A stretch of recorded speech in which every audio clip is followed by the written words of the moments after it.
Pygmalion, written by George Bernard Shaw, is a celebrated play that explores themes of class distinction, identity, and transformation. The play, first performed in 1913, tells the story of a Cockney flower girl who undergoes a dramatic metamorphosis under the tutelage of a phonetician. Inspired by the Greek myth of Pygmalion, Shaw uses humor and satire to critique societal expectations and the rigid British class system. Act 1. The play begins in Covent Garden, London, where Eliza Doolittle, a poor flower girl with a thick Cockney accent, is selling flowers. A sudden rain shower forces a diverse group of people to take shelter, including Henry Higgins, a professor of phonetics, and Colonel Pickering, a fellow linguist. Higgins, an expert in speech, boasts that he can transform Eliza into a refined lady simply by teaching her to speak correctly. Eliza, intrigued by the prospect of a better life, decides to seek his assistance. Act 2. Eliza arrives at Higgins' home to request speech lessons so she can work in a flower shop. Higgins, seeing an opportunity to test his skills, wagers with Pickering that he can pass Eliza off as a duchess in 6 months.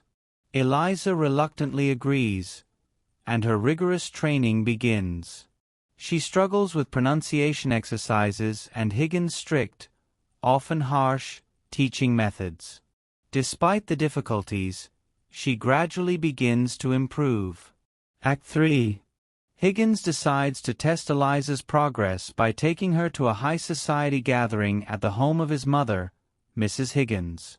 Though she looks elegant and speaks with improved diction, she retains some of her lower-class mannerisms, amusing the guests with her unexpected outbursts. Freddie Ainsford Hill, a young man from an upper-class family, is particularly taken with her. Although the test is not entirely successful, Higgins remains confident that Eliza will eventually master the refinement needed to pass in high society. Act 4.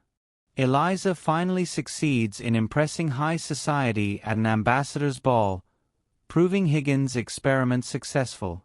However, Higgins treats the victory as his achievement, ignoring the effort and sacrifices Eliza has made. Feeling unappreciated and uncertain about her future, Eliza confronts Higgins. She realizes that while she has been trained to be a lady, she has not been given any independence or direction. She considers marrying Freddie, but Higgins dismisses the idea as foolish. Their argument intensifies as Eliza asserts her newfound self-worth, making it clear that she will not simply return to being Higgins' project. Act 5. Eliza visits Mrs. Higgins, who sympathizes with her predicament.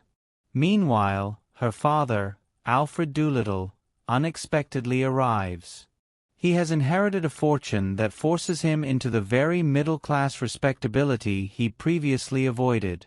His transformation serves as a humorous contrast to Eliza's struggles with class mobility. Eliza ultimately declares her independence, rejecting Higgins' condescending attitude. Though he tries to maintain control over her, she insists on forging her path. The play ends ambiguously. Eliza asserts herself, but Shaw deliberately avoids a romantic resolution, leaving the audience to decide her ultimate fate. Commentary. Pygmalion is a brilliant critique of social class and the superficiality of societal expectations. Through Eliza's transformation, Shaw challenges the notion that class is inherent rather than constructed. Higgins' experiment demonstrates that language and mannerisms dictate social standing more than true merit. However, Shaw also emphasizes that transformation without empowerment is hollow. Eliza's struggle for independence highlights the limitations placed on women and the lower class. The play's open-ended conclusion underscores its central themes. While Eliza gains self-respect, her exact future remains uncertain. Shaw's refusal to provide a conventional romantic ending defies audience expectations, reinforcing his message that true self-determination is more valuable than simply adopting upper-class manners. Pygmalion remains a powerful and thought-provoking exploration of identity, class mobility, and human dignity.